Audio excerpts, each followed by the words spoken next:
Assalamualaikum warahmatullahi wabarakatuh.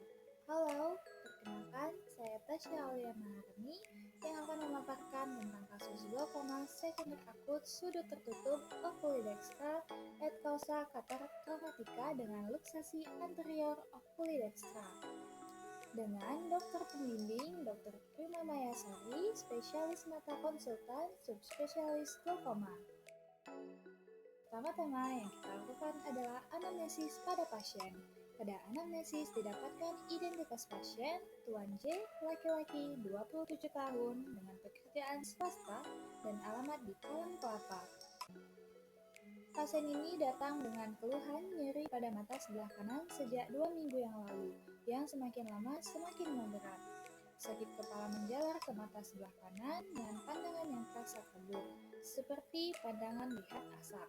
Pandangan seperti melihat terowongan ada, mata merah dan berair ada, pandangan seperti melihat pelangi, benda asing berterbangan disangkal. Untuk riwayat penyakit dahulu, pasien mengatakan ada riwayat trauma pada 2 tahun yang lalu di kepala sebelah kanan. Riwayat operasi, alergi, penggunaan kacamata, kencing manis, dan hipertensi disangkal. Untuk riwayat pengobatan, pasien mengatakan ia mendapatkan obat dari bidan namun ia lupa nama obatnya. Pasien juga mengatakan ia menggunakan Pilotapin HCl 2% dari rumah sakit swasta. Untuk riwayat penyakit keluarga, pasien menyangkal adanya keluhan serupa pada keluarga. Selanjutnya, kita lakukan pemeriksaan fisik dan pemeriksaan penunjang. Sebelum melakukan pemeriksaan fisik dan pemeriksaan penunjang, kita lakukan terlebih dahulu cuci tangan. Cuci tangan mengikuti 6 langkah aturan WHO.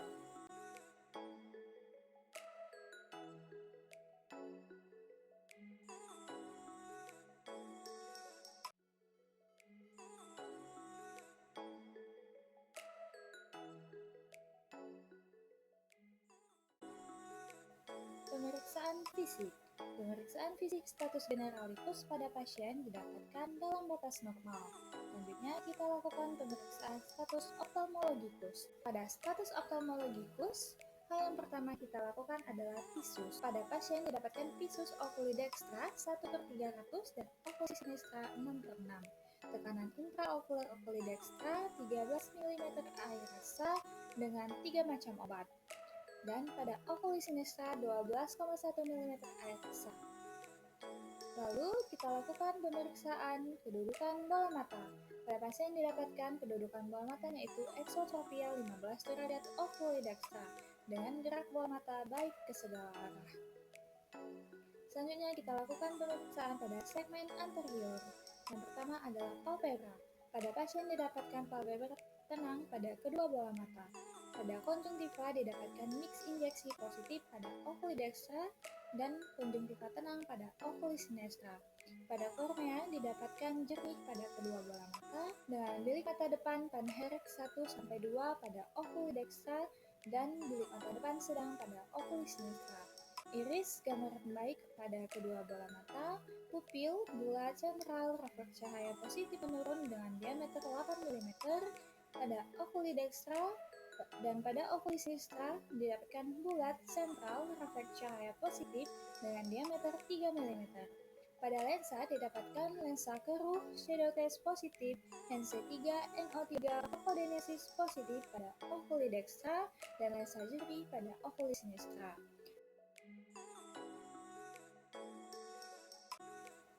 Selanjutnya dilakukan pemeriksaan pada segmen posterior. Pada segmen posterior yang dinilai adalah refleks fundus. Didapatkan refleks fundus positif pada okulodextra maupun oculis sinistra. Lalu papil pada okulodextra tampak bayangan papil positif dengan detail sulit dinilai. Makula dan retina pada okulodextra didapatkan detail sulit dinilai. Selanjutnya adalah pemeriksaan penunjang. Pada kasus ini dilakukan pemeriksaan penunjang berupa foto fundus dengan slit lamp dan USG transpalpebral. Pada USG transpalpebral didapatkan gambaran vitreous echo-free, retina intak, koroid tidak tampak penebalan dengan kesan normal USG. Pada foto fundus okulodextra didapatkan papil tampak bayangan papil dengan detail lainnya sulit dinilai. Makula dan retina detail sulit dinilai. Pada oculis sinistra didapatkan papil bulat, batas tegas, warna merah normal, CVD rasio 0,3 dengan arteri banding pena 2:3, makula refleks fovea positif dan retina kontur pembuluh darah baik. Untuk diagnosis banding pada kasus ini adalah glaukoma sekunder akut sudut tertutup oculodextra et causa katarak traumatica dengan luxasi anterior oculodextra dan glaukoma vakomorfik oculodextra. Selanjutnya, diagnosis kerja pada pasien ini adalah glaukoma sekunder akut sudut tertutup oculodextra et causa katarak traumatica dengan luxasi anterior oculodextra. Tata laksana pada kasus ini adalah tata laksana non-farmakologi dan juga tata laksana farmakologi. Untuk tata laksana non-farmakologinya, kita jelaskan kepada pasien bahwa kondisi yang dialami pasien ini terjadi akibat keruruhan lensa sehingga pandangan kabur dan berasap. Menjelaskan kepada pasien bahwa pasien mengalami kelainan yang disebut sebagai glaukoma serta rencana penata laksanaan dan prognosisnya. Menjelaskan kepada pasien bahwa kelainan yang terjadi bersifat progresif dan dapat menyebabkan kehilangan penglihatan secara permanen jika tidak ditata laksana dengan baik dan benar. Menjelaskan pada pasien bahwa katarak tidak dapat diobati dengan obat tetapi dapat disembuhkan dengan operasi dan pemberian lensa tanam pada mata.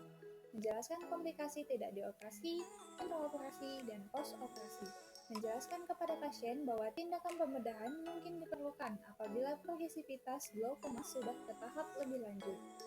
Untuk tata laksana farmakologi dapat kita berikan timolol 0,5%, eye drop 1 tetes setiap 12 jam pada oculodextra.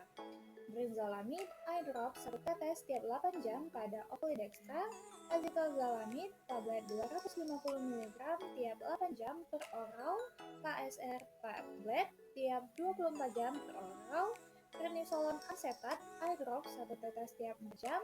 Paracetamol 500 mg tiap 6 jam, mannitol intravena 100 ml setengah jam sebelum operasi.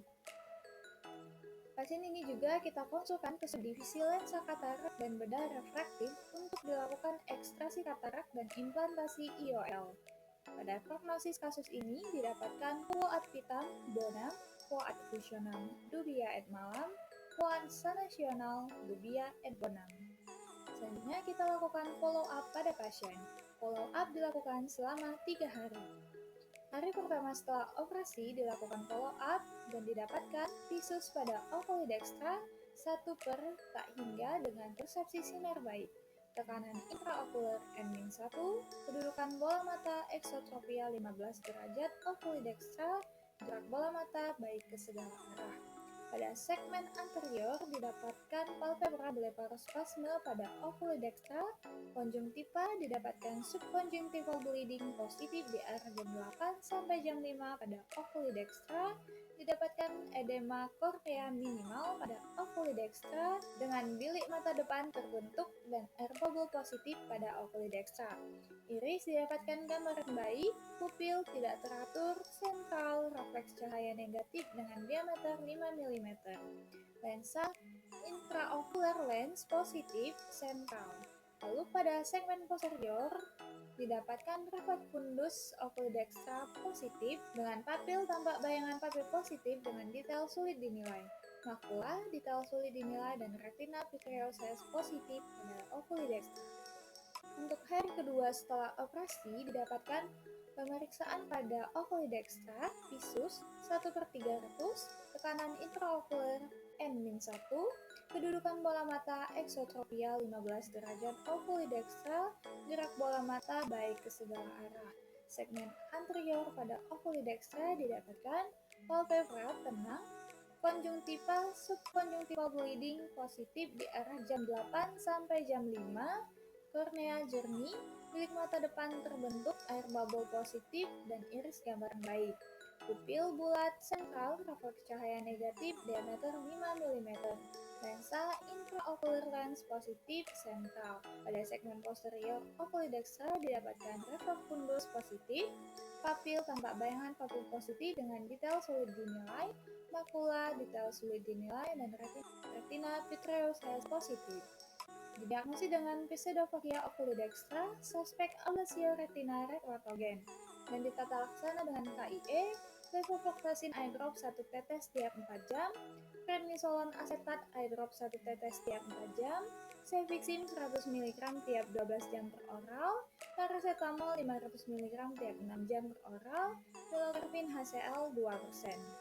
Pada follow up hari ketiga setelah operasi didapatkan pemeriksaan pada ocular dextra, visus kurang dari 1/60 dari temporal, tekanan intraocular N+0, kedudukan bola mata exotropia 15 derajat ocular dextra, gerak bola mata baik ke segala arah, pada segmen anterior palpebra tenang, konjungtiva subkonjungtiva bleeding positif di arah jam 8 sampai jam 5.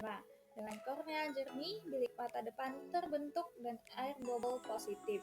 Iris gambaran baik, pupil bulat sentral refleks cahaya negatif dengan diameter 5 mm. Lensa intraocular lens positif sentral.